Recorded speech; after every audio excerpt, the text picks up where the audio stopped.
But no, for real, in all honesty, if you can relate to how we're feeling, you can comment below and let us know.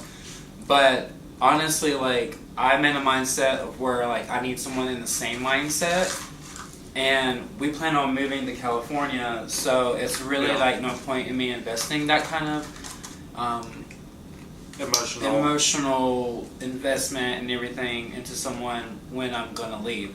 So once we get to Cali, then we're gonna fuck everybody within a 5 to 50 mile radius. Okay, maybe in a 2.3 mile radius. What depends on how close we are to the gate. 3,000 feet away. Oh my god, you're right next to me. Oh my god, you're in the same building. But for real though, like, I'd rather do me, get us out of here, be in Cali, get our careers going. You know, we're working on our YouTubes. This is something that's very passionate and fun for us. It's just kind of more. It's really therapeutic, to be honest. Because I feel like because we are there, where we live, there aren't that many other queer people. No.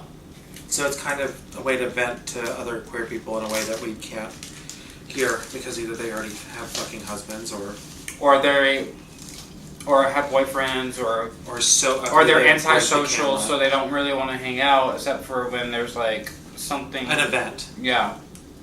So it's more of like we could hang out with other LGBT people that are here, but there's so few far in between, and the ones that are our friends that we hang out with, we have to kind of like get everybody on the same page to hang out together because everyone has jobs and other lives, and it's like herding cats. What is that supposed to be? Okay, yeah, that's pretty difficult. Yeah. Hello, have you ever tried to get Cat to come in the house when she doesn't feel like it? Oh my god, insert cat photo here.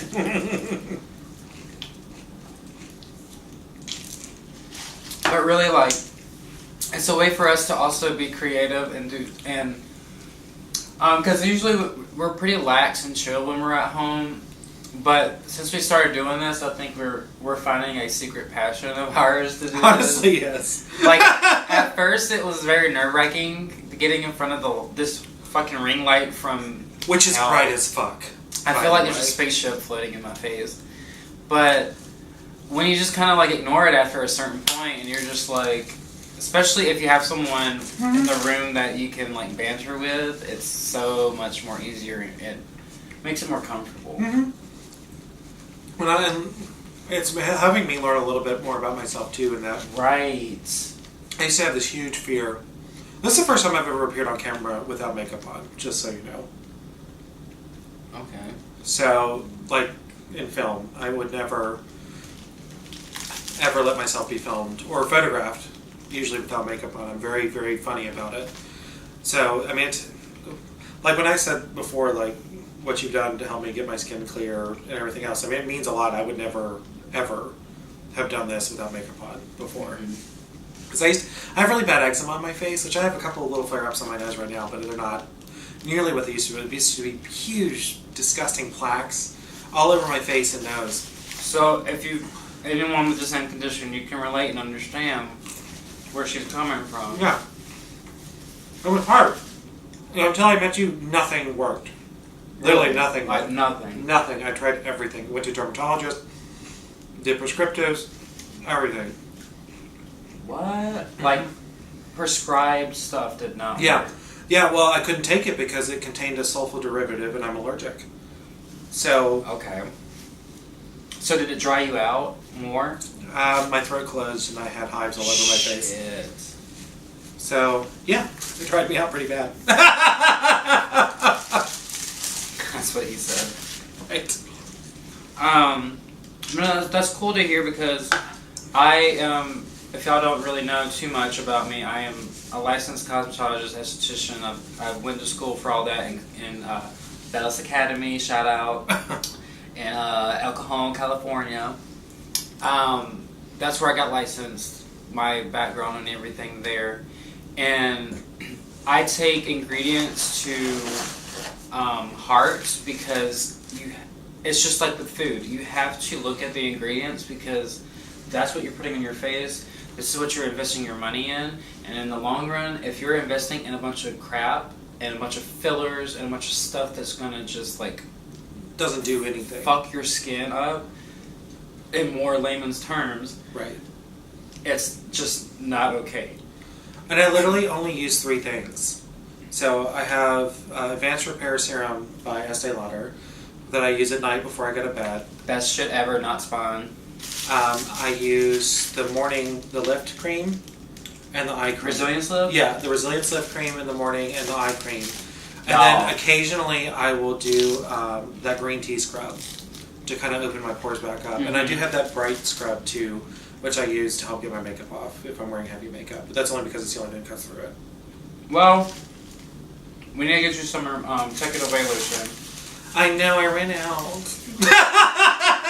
So I had some from Gift and it's all gone. So I am an Estee Lauder beauty advisor, and the Ooh, but Gift's coming up. that's true. Oh, bitch. So I won't say the I guess I couldn't say really Estee Lauder, but fuck it. I am a beauty advisor for Estee Lauder. That's the company I work for. Great skincare. I have never put anything on my face that I wouldn't have someone else try if I didn't absolutely love it. I started there about almost a year ago now, and it has been the most incredible skincare I've ever tried. I have always been getting compliments on my skin, but nothing like the way I've been since I've been with that brand. Like, as soon as I got in there, I sampled everything. We had gifts, so I got a bunch of gifts, deluxe samples, and I tried almost everything, and my skin is fucking people think I'm 18. I'm 30 years old. I get carded everywhere.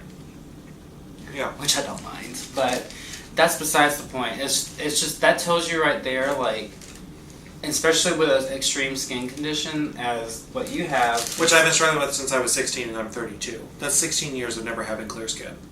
That's freaking phenomenal. Success story, hello. I know that something as high-end and very, okay, it's not extremely high-end, but... It's high-end, but it goes within an affordable market range. It is. And it actually is tested by dermatologists, optometrists. There is a lot of hypoallergenic things going on. Not all of it is hypoallergenic. That's what I think other brands like Clinique is for. Yeah. But Clinique breaks me out. But see, and then sometimes stuff like that doesn't actually work the way it's supposed to. I've never been able to use Clinique. No, seriously. I can't use all of their stuff either. There's some few things that I will use from them, the Super Balm for my lips is the most phenomenal lip balm I've ever put on my lips. They put an ingredient in one of their moisturizers that I can't use. Ah. If my skin gets real red and rashy. But again, I have very complicated skin issues. I have plaque eczema on my face. So I literally, when I say I took 16 years to find something that really worked for me, I'm not joking. Yeah. I mean, it really took me 16 years. And it's only because you said, hey, this is a good gift for you. You've got skin issues, try this. Because once I went through esthetician school, it's literally horrifying what you find out all these products put in, parabens and derivatives that actually are not what they say that they are. Well, and I'm going to say this too. If you're like me, if you have a sulfur allergy, which about 3% of the population does, most cosmetics use a sulfur-based preservative, especially in their foundations, which can cause irritation and cause worse flare-ups, which is what I was going through. Right. Until I switched to the Double Wear, which is why I won't wear anything else. Yeah, Double Wear foundation, there's a reason why that's the most top-selling foundation in the nation. That shit is fucking liquid gold. It is full coverage, soft. It's a soft matte finish, or no, it's just matte. Still set it with the powder. I will always say you set any liquid foundation with the powder. But she can wear double wear every single day and it not look like a mask or cakey or like you're wearing 10 pounds of makeup. It's literally full coverage, matte finish, even out skin tone. And it does, even with my dry skin, I can wear it approximately 16 hours without any issue. And it's got 52 shades, so it's like one of the largest shade ranges that's out there. So I'll stop talking about my brand for now, or the brand that I work for, not my brand, maybe one day. But definitely just find you an esthetician friend or someone who's really high. Or just simply go see an esthetician. Yeah.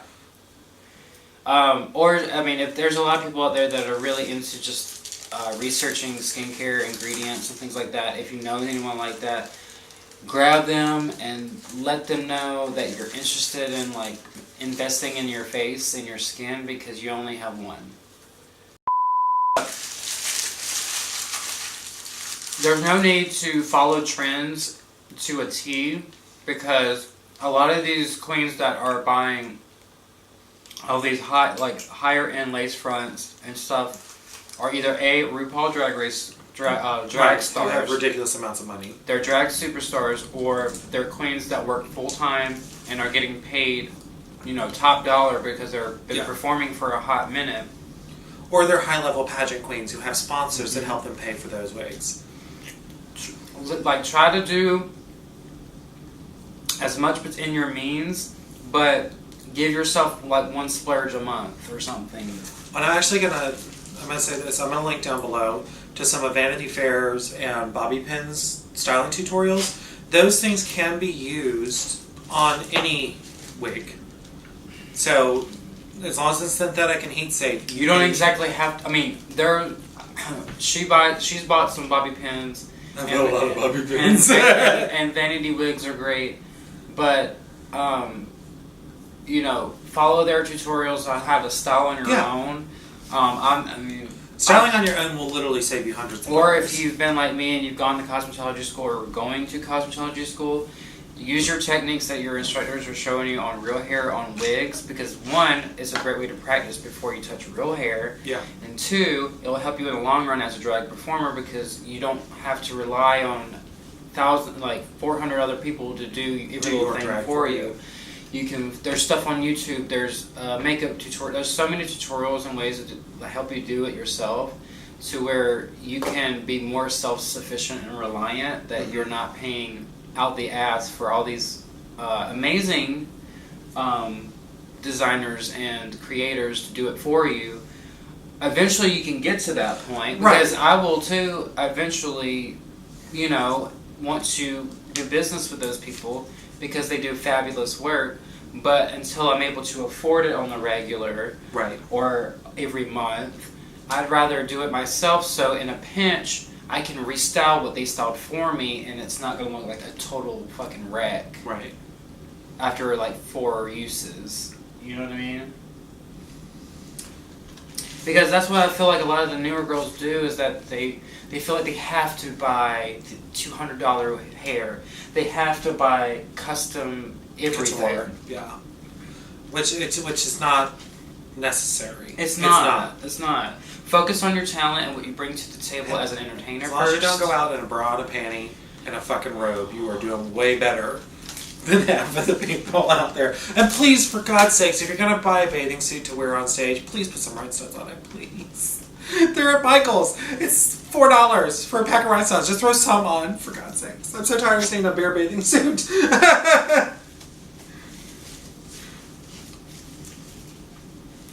Boop! It did not exist.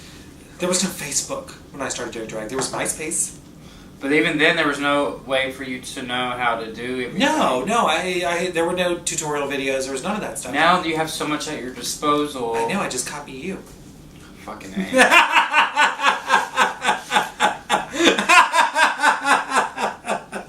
You can cut away now, y'all.